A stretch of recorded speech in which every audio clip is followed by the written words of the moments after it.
Welcome to the PS We Expire podcast. I'm Morgan Motzinger, and today I am bringing you the first episode in a three-part series on resilience. Resilience is all about answering the question of how do we continue to move forward in spite of extremely difficult circumstances. So my work around resilience has come as a result of the last decade of dealing with what it is like to have a child with a degenerative disease. So how do we not crumble under the weight of difficult and challenging circumstances? How do we not just numb ourselves to our lives? How do we keep showing up? How do we keep growing and evolving and changing in positive ways, even when there are things that are happening in our lives that are devastating? So this is what I'm sharing with you in this three-part series on how to develop resilience. I'm so glad that you're here. I'm so grateful to get to bring this three-part episode for you today on resilience. So resilience, I'll just do a brief introduction to that, and then I will tell you what the pillars of resilience are and what I'm going to be talking about in this specific episode.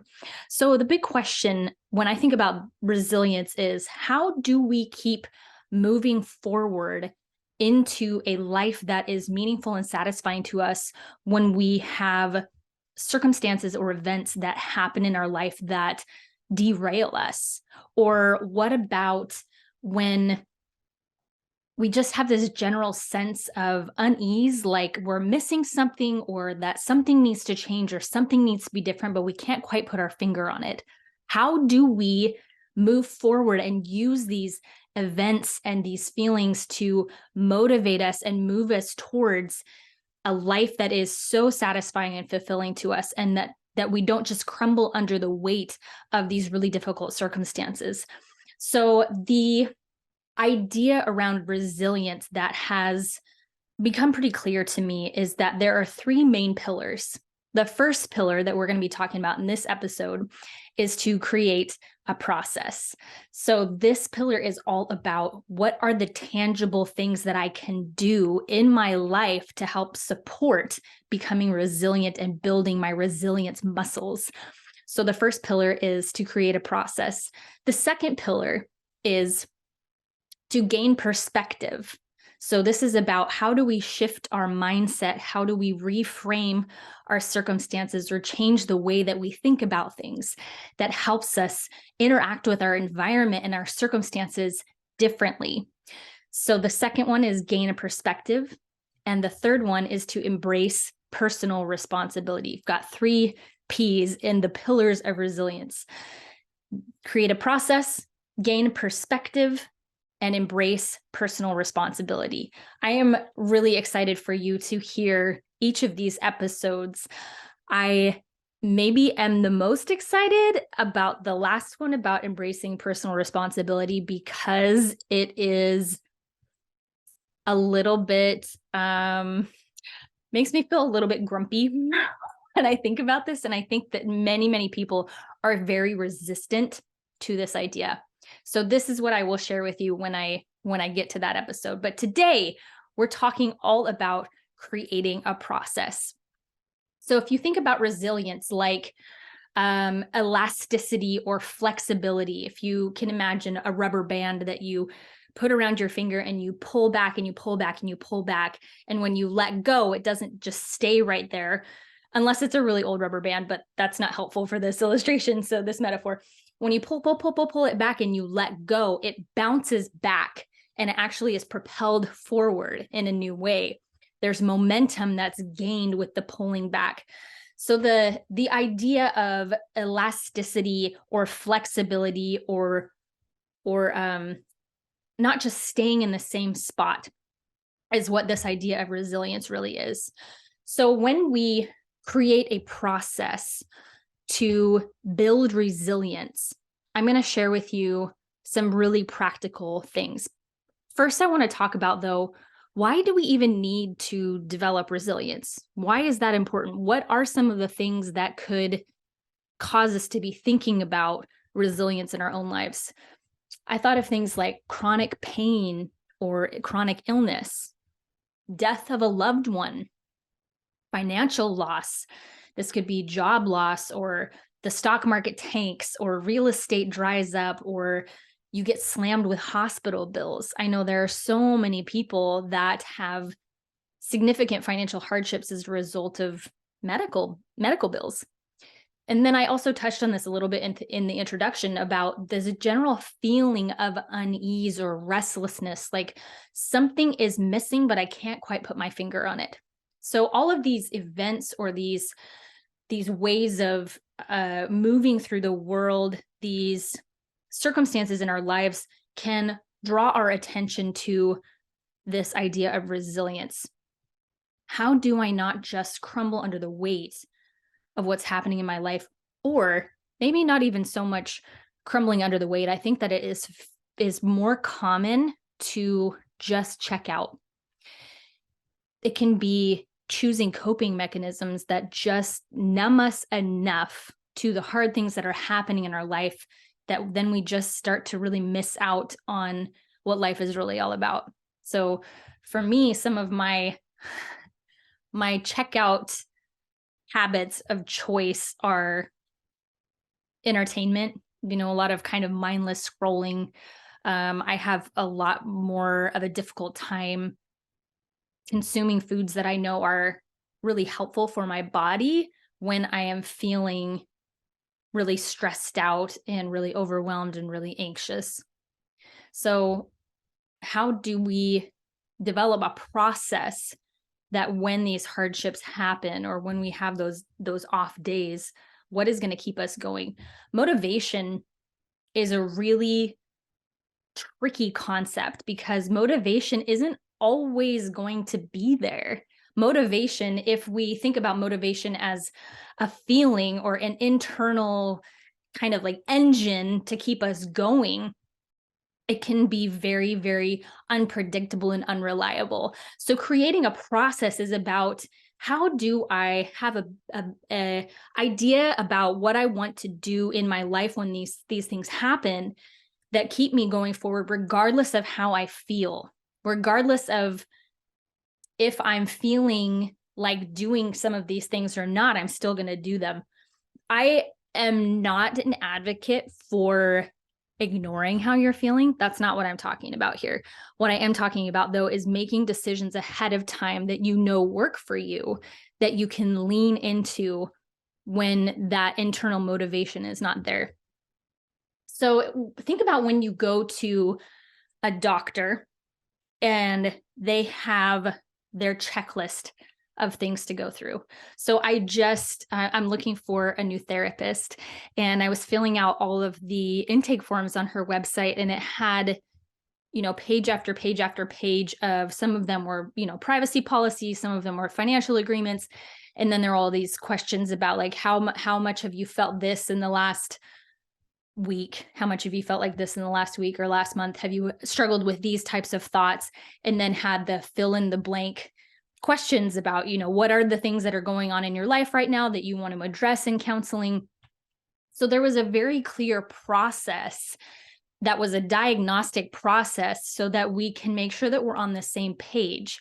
So what I'm talking about with creating processes for resilience is kind of like that. Like, you're setting up your own system that is unique to you, that is unique to what works for you, so that when you hit those rough patches, you can, kind of have that list for yourself that says, okay, I know that these are the things that I want to ask myself. These are the things that I want to do that help me continue to move forward in the way that I want to. I love this idea of the diagnostic checklist because it helps me, again, not have to rely so much on internal motivation to do any of these things. It's like, it's the steady tool or the steady pillar that's always there, regardless of how I'm feeling. Before I jump into what some of these tools are, the ones that are most impactful to me, I do want to say that creating a process, it has to be a sustainable system. So there can't be anything that's part of this process that is too big or too overwhelming or too out of the ordinary or much bigger than what you do on a regular basis. So it's not just about developing a process for when the hard times hit, but it's developing a process that you adhere to or that you subscribe to on a regular basis, so that when those hard things do come, you've already developed the habits around these things. These habits are about you as a whole person. So it's very easy to think about our mental, emotional, physical, and spiritual health kind of compartmentalized. Like I could address my health in this area and assume that it's not going to impact any of the other areas of my life. And that's just not how it works. That's just not how we function as humans. There is a trickle-down effect with all of these habits into all these different parts of ourselves. So if we change our habits in one area, we can be sure that it is going to address how we feel in other areas. So when we're creating these processes, we want to be aware of not only addressing just one part of ourselves, but something that is going to positively impact all the parts of ourselves. I've talked about this in many episodes, and if you want to go back and listen to a specific episode on this, it's this concept of self-love, how important self-love is. And there's an episode that I did specifically called Self-Love and Is It Selfish, and what exactly is self-love. But I want to talk about when we are developing these processes for ourselves to build resilience, self-love has to be at the root of this. These cannot be processes that we develop out of self-loathing or self-judgment. Like developing a process when we say, I know that I need to do this differently because I'm so lazy, or shaming ourselves for feeling a certain way when hard circumstances come up, that's not going to contribute to us being able to follow through on these processes. In the same way that motivation is not a very sustainable emotion to move us forward, in the same way, any kind of self-judgment or self-loathing for how we respond to really difficult things, there's no place for that here in building resilience. If we come to our heartache and our struggles with judgment and shame, that only perpetuates the problem. Only self-love allows us to create sustainable, positive change. You are a complex, full human being. So again, you can't address one of these areas without addressing another. So much of developing a process has to come through trial and error. So I think I've mentioned before on here that I struggled for a really long time finding exercise that felt sustainable to me and that felt good to me. I mean, I know like exercise doesn't necessarily feel good while you're doing it, it doesn't really feel naturally great to have the burning muscles and the shortness of breath, or like the tight chest as you're huffing and puffing and doing the things. And it was only as I allowed myself to try different things, different types of movement, different types of exercises, that I found the things that worked for me. And some of that is like, you just have to push through some of the discomfort of trying something new or moving your body in a way that you haven't before to find what really works for you. But I would challenge you to not be afraid to try things on, and not feel like you have to commit to it long term if it doesn't end up being something that you really love.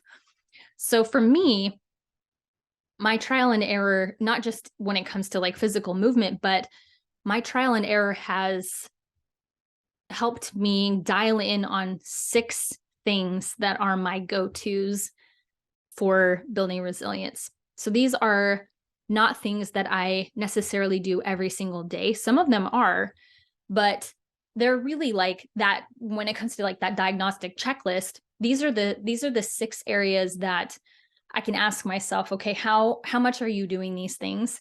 And then also helps me say, okay, I know that this is something that is really, really helpful to me. I'm going to do that next.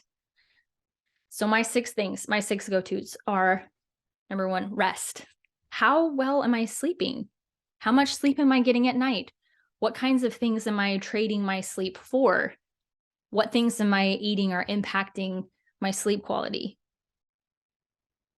Again, sleep isn't just going to impact our physical health, but it impacts every other area of our life. If we want to develop resilience in the way that we respond to challenging circumstances, this is one of the key areas that we need to look at. I think that we definitely underestimate how important our sleep is. And there are some really practical, pretty common knowledge ways to improve our sleep. I think probably all of us know by now that looking at our phones until we fall asleep is not good for our not good for our sleep quality. And this is really difficult for me because you know, I can find myself so easily laying in bed and just scrolling on my phone. And I know that the light from my phone disrupts my sleep patterns and impacts, melatonin production and all of those like very scientifically proven reasons why we shouldn't be looking at our phones as we're trying to fall asleep or falling asleep to watching the TV or something like that. So some of this is like, it does just come down to self-discipline and also being driven by a higher value of what do I want my life to look like? And do I want to be able to cope and manage how I feel during these tumultuous times? And the difficult thing about this too, I think, is that when we are feeling extra stressed out or overwhelmed or sad or we're in grief because of the circumstances, it's like a compound effect where it makes it more difficult to manage some of those behaviors that help us feel like we're coping really well, or at least we're numbing all the really hard feelings about whatever's happening.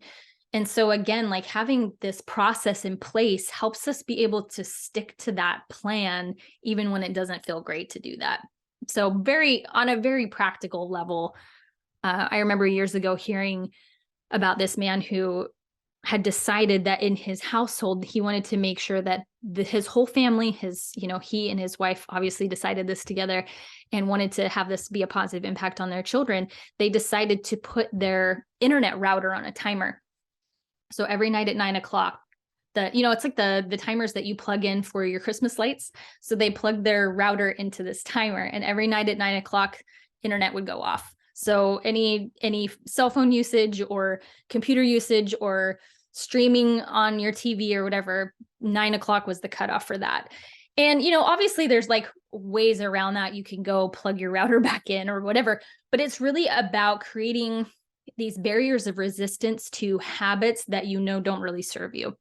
So that's the first one for me out of my big 6 go-tos for my diagnostic checklist or my process in building resilience is making sure that I get enough rest. I also really love a good nap. I'm a napper. Not as a child, I was not a napper, much to my mother's chagrin. I was like, I have things to do. I can't be sleeping. I can't be sleeping in the middle of the day. Are you kidding me? This is like prime playtime. And all the things that I resisted as a child that were punishments. Now as an adult, I'm like, yeah, that sounds awesome. I'm not allowed to go anywhere tonight. Oh, too bad. That's really sad. You have to take a nap. Oh, bummer.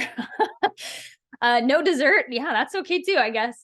Anyway, so yes, rest. I love taking naps. I have discovered through trial and error for myself that a 20-minute nap helps me feel rested and also doesn't make me feel really gross and groggy when I wake up from that nap. If I do have some time and I don't have things that I have to get done that day, I could do an hour or so, but I have found that 20 minutes really is the sweet spot for myself. So I will set my alarm for like 23 minutes to give myself about 3 minutes to fall asleep. And then, my timer goes off at 20 minutes and I get up and I'm feeling really refreshed. I do practice also some more like some meditative unwind things as I'm trying to fall asleep for that nap. So rest is my number one. My second one, and actually maybe even I would choose this one above rest, is to get out in nature. There's something so wonderful about feeling so tiny and insignificant and also so important at the same time. Like being out in nature, especially if it's somewhere where you physically feel tiny because everything around you is so big. I live in the Pacific Northwest and we have huge trees, and I live really right next to the ocean too, and so I'll go and just see the ocean and the vastness of it and feel like such a tiny little insignificant part of this whole system, and also understanding that I am part of all of it. It really helps ground me and center me and helps me feel more connected to everything else and also more connected to myself to be in nature. There's something too about getting out and moving in nature and doing the breathing and having the fresh air, even if it's just a 5 to 10 minute walk. Being out in nature has such a beautiful impact on my mental and emotional health. I feel so much better when I can get outside. And, it rains a lot here for a lot of the year, and it's difficult for me to get outside and do that. But I will even, I will even take some time to like sit on the front deck or something where I'm not going to get the rain on me and just sit outside and not look at my phone, not listen to a podcast, not listen to any music, and just sit outside. Just be outside is a great tool for me. My third one is exercise. I already mentioned that I had to find exercise that felt really good to me. Walking is my number one exercise movement that I absolutely love. I love walking. I love listening to a podcast, listening to music. I don't typically talk on the phone while I'm on a walk because it is almost like a meditative practice to go on a walk. But getting out and going on a walk is a great habit for me.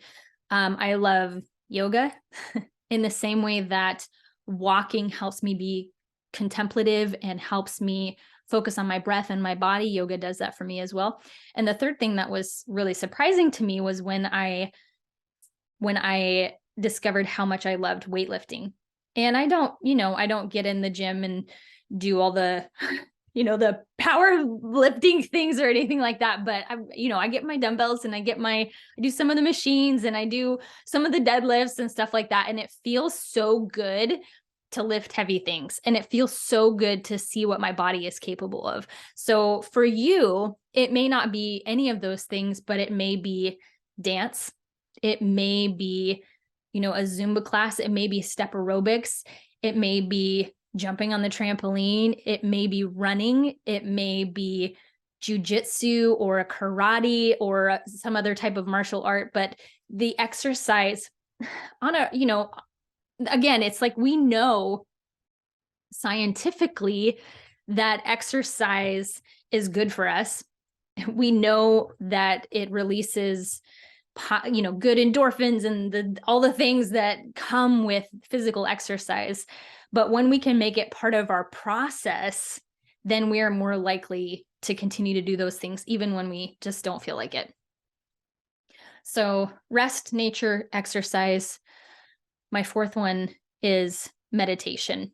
I have had a consistent meditation practice for over a year now, and I will definitely be doing a full episode on meditation here pretty soon because it has been such a powerfully positive thing in my life for reasons that were unexpected to me. I thought, okay, meditation, like I'll just try this.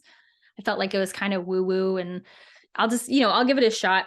And the more that I not only learned about it from people who have actually studied the benefits of meditation, but when I saw the results for myself that meditation had on my life, I was blown away. I was blown away by it. It helped me be so much more present in my relationships. It helped me be so much more aware of my internal dialogue, and it helped just on a really on a really basic practical level, it helped reduce my stress and anxiety considerably. Meditation has been huge for me. And if you're someone who is like, I can't sit still, I don't have time to do this, I would challenge you to find 5 minutes to do this, maybe first thing when you wake up. My next one is to talk with a close friend. So I have a lot of my life available for other people to be a part of via this podcast, via social media, and my blog that I have, kept pretty public and kept up on for the last decade or so, as I've navigated my daughter's diagnosis and being a caregiver, and then it ended up being about a lot more things than just that. There are only a few people who have access to the deeper parts of me.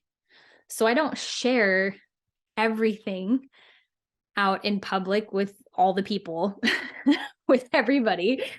I am, a fairly open book because I do believe that sharing our stories has a positive effect on helping people not feel alone. So I am fairly vulnerable with people that are not in my, closest inner circle, and people that I don't even know via the internet. But I do have just those couple of close friends that I know I can call and can be really honest with them about how I'm not doing well. Have the days that are really difficult, and maybe I don't even know why. Maybe I don't even have, something really clear to share with them, or something that has happened that has contributed to having a hard time, but being able to just talk to them and help verbally process what I'm going through. So having just those couple of close friends that I can turn to when I need some additional support has been so helpful. And then my sixth go-to is therapy. I started going to therapy, I don't know, maybe 5 or 6 years ago. And I was really nervous to go to a counselor for the first time. I had grown up in a religion where I had the emotional and spiritual support, but shifting from that into therapy was like I had subscribed to like the kind of stigma about therapy and counseling for a long time. And when I got to the point where I realized that I needed more support than what I currently had, I just decided, like, okay, I'm just going to try this out. I'm just going to try and find a counselor and just see what this is all about. And if it helps, it helps. If it doesn't, it doesn't. Or maybe I'll try this therapist, and if it doesn't work with her, I'll try and find somebody else or whatever. I just went into it with very low expectations and ended up having such a positive experience. Thankfully, such a positive experience in the first foray into having a counselor. I have not had therapy or counseling be something that I have consistently done over that time, but because I have become so much more in tune with how I'm doing, that there are times when I can feel myself needing that additional support.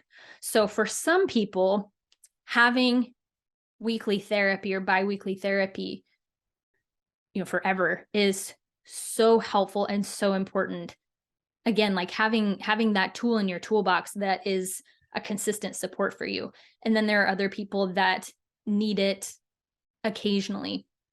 And I have always known when I was ready to take a break, when either I had kind of outgrown the modality that was being used, or maybe not outgrown it so much as just understanding, like, okay, that type of therapy or that type of counseling was useful for this time in my life, and now I need to try something else or move on to something else. And I've always had this knowing, this inner knowing, when I was ready to take a break from that level of support. And, I already told you that, like, I'm on the look for a therapist right now. And that's because I can feel that in my body that I need some additional support right now. The one thing that I will say is so, so wonderful about having a counselor or therapist is that they really don't have a dog in the fight. As far as, like, they don't, I mean, depending on what type of therapist you get, but let's say that you need to talk to a therapist about a family issue that you have going on, or a familial relationship that is under some stress. That therapist probably doesn't care if still talk to your sister or not. The therapist is there to help you, and they don't have a vested interest in making sure that relationship stays intact. So what I mean by that, just by the way, there's nothing wrong with my relationship with my sister. So let me put your mind at ease in case you were wondering I was talking about myself specifically. I'm not. The therapist can help you have a more objective person that can talk about these things with.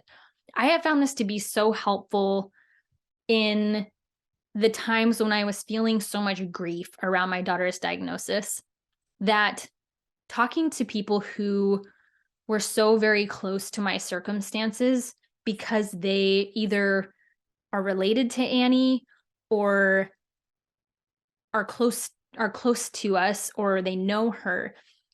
I felt like it was so difficult for me to be honest with them about how hard things were feeling for me, because I could then see how much my grief made them grieve, and I felt like I had to then manage that as well.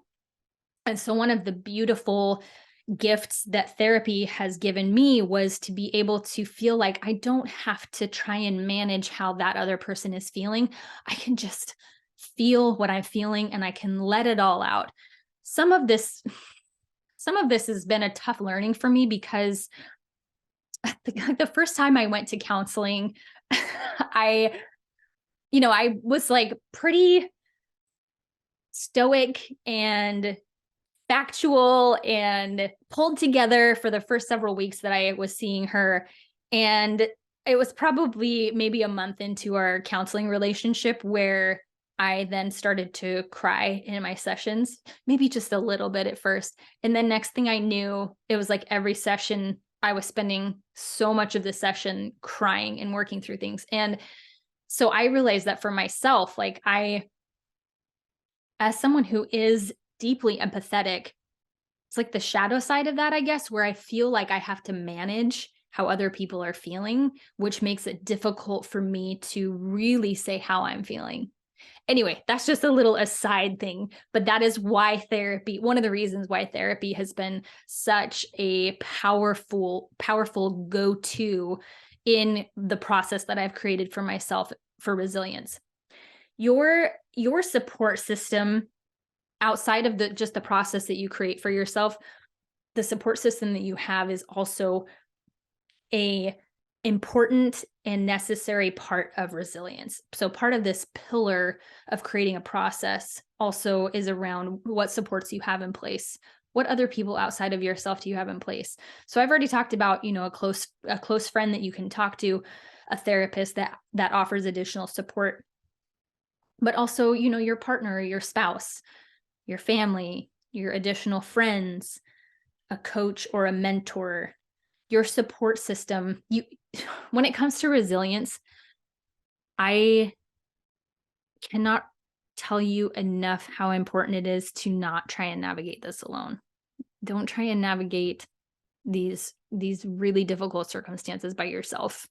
I know that if there is a history of not feeling like your needs are being met, or feeling like your emotions are not validated, that it can feel very scary to share your needs with others, and to open up to other people and be vulnerable with other people, and to ask for help. it can be so difficult to ask for help. Why is that? Why is it so difficult to ask for help? Maybe it's not difficult for you, but it is less so, but it was very, very difficult for me to ask for help. I don't know if that's because I had so much of my identity wrapped up in being able to handle things, being the one that was going to figure out how to do it. And then when I was hit with circumstances that I couldn't figure my way out of, like there was no way to fix those things, is when I realized, like, oh, maybe that's not such an important piece of my identity to hang on to, because it's an illusion that I would actually have control over all of these things or be able to figure all these things out. And also, just in a caregiving role for a child with special needs, I got burnt out.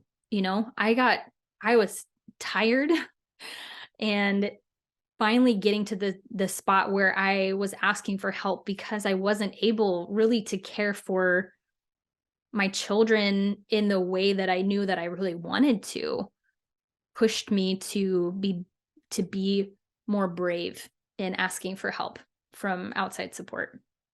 Creating a process does not mean that then we won't have difficult days. This is not a prescription that keeps us then from having really shitty days. I have really bad and wonderful news for you. There is nothing that you can buy. There is nothing that you can do. There is no system or process that you can put in place. There is no relationship that you can have that will absolve you from having shitty days. It's just, there's no place that you're going to be exempt from having to deal with some of the really difficult feelings that come up in this human experience. So creating a process isn't like, yes, if I just get my process in place, I'm never going to feel sad again. I'm never going to feel hopeless again. I'm never going to be depressed again. I'm never going to have anxiety again. I'm never going to feel overwhelmed again. I'm never going to procrastinate on all the stuff I have to do again if I have this process in place. No, that's your part of your brain that is like, ooh, if I'm perfect at things, then I'm going to feel happy all the time. This is the lie of perfectionism. So creating a process is not about being perfect at it in an attempt to escape this human experience. Having a process in place is about deciding ahead of time, what things do I value? In what ways am I wanting to take care of myself from a place of love? In what ways am I going to want to continue to show up in my relationships in a way that is most meaningful and most connected? What process can I put in place to continue to move into a life that is so deeply aligned with who I am? And what process can I put in place that allows me to be all of myself? The biggest takeaway that I can offer to you when it comes to this topic of building a process in service of developing resilience is you have to just try stuff. You have to try stuff, and you have to pay attention. You have to pay attention to how the things that you're trying actually feel in your body. Anytime we talk about things like a nutrition plan or exercise or mindfulness techniques like meditation, there is no one size fits all. There is no process that someone else can build for you. This has to be done by you. I will take a moment to direct your attention to a free ebook that I've made that's available on my website to everybody, and it will always be free, called Know Thyself. And this really is more about like personality tests, and then also like the 3 that have been most helpful to me, but also questions, like some really 10,000 foot questions that ask, what do you want your life to look like? It's just a great primer to start helping us think about our lives in a different way. Creating a process for resilience is, again, about the internal journey. It's about understanding what things feel good to me in my body, what things don't feel good to me, what things increase my anxiety, what things decrease my anxiety. And this is a lifelong process. We can't get to the place where we're like, sweet, I've created this process. Now I'm done. It's going to work for me forever. That's not possible because circumstances will always change. But it's creating things from a place of such deep love for ourselves and awareness that I'm worth it. I'm worth not feeling like I just need to numb out to my life or escape from my life. It's about creating processes that help us be more in our lives. I heard this quote today and I have to share it with you because I loved it so much. And it is this. The man who said it is Jason Garner, and he has so much wisdom when it comes to meditation. But this quote that I had to pause the podcast and rewind it to make sure that I got it just right. It hit me so deeply. He said, I used to have a habit called work myself to death, and now I have a habit called love myself to life. Isn't that so good? It's so good. And it's what I love about that so much is that we can be so motivated to think that we are worth something because of what we do in the world. And the shift is, I'm worth something because of who I am in the world. And it's about creating a process that helps love ourselves to life. You know, it's about creating processes that help us be more in the moments and not trying to scramble out of them as quickly as possible, even the hardest moments. Before I wrap up this episode, I just want to share one thing that is a really practical and personal takeaway from all of this is that when my dad died in October of, what year is it even? So it was 2023, 2022. He died in October of 2021 after a long bout with cancer. And when he was really declining, and right after he died, having these processes in place is what sustained me, because there was so much that was happening in my life that was outside of my control and that was unknown. Like, I didn't know what was going to happen next. I didn't know how I was going to be impacted by this incredibly painful transition milestone of losing a parent. And having at that time I was walking every day and I was exercising 5 days a week and meditating, and having those things in place where I was like, I didn't have to like force myself to do them. They were just already there for me. Those habits had already been developed. And it was like, okay, I don't know what else is going to happen out here, but I know that I can rely on this process right now. So I didn't have to ask myself, am I going to exercise today or not? I just was going to. And I knew that I would feel better after I exercised. I would feel better after I meditated. I had done those things long enough that they really carried me through that hard time. And this is the benefit, I believe, and why this is a pillar of resilience, is that it's like something to rely on. This process is something to rely on when everything else is out of control. I know that I can trust myself to do these things. I know that I can trust myself to get out my diagnostic checklist and do the things that help me feel more connected and help me feel better. When I say help me feel better, this doesn't mean help me feel happier.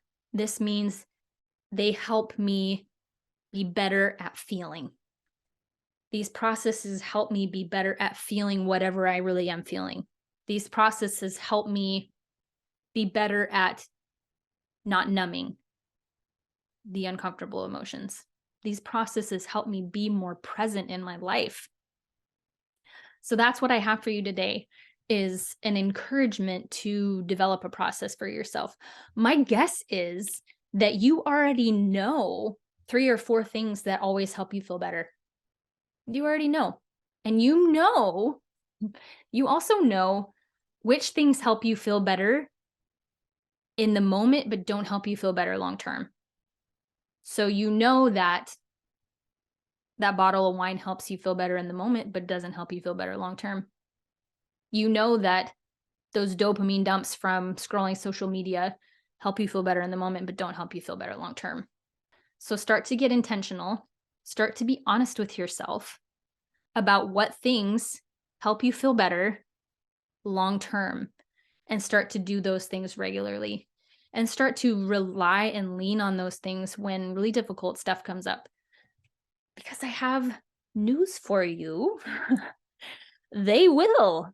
And just because you've had hard things happen now or in the past doesn't mean that now you're done with them, because there will be more hard things that come. And you already know this. We all know this. We all know that there are hard things coming. We know that there are people that we love that will pass away. And we know that people that we love will get sick. And we know that our financial circumstances now are not going to be the same in the future, whether positive or negative. We know that growth is going to happen. And so, what can we do now to positively prepare ourselves for those things that are going to come? All in service of being better at feeling and being more present and in tune and excited about life. So take heart, my friends. Work this week on just having a brainstorm about what your process will be. And next week, I'm going to talk with you about gaining perspective. So before I go, P.S.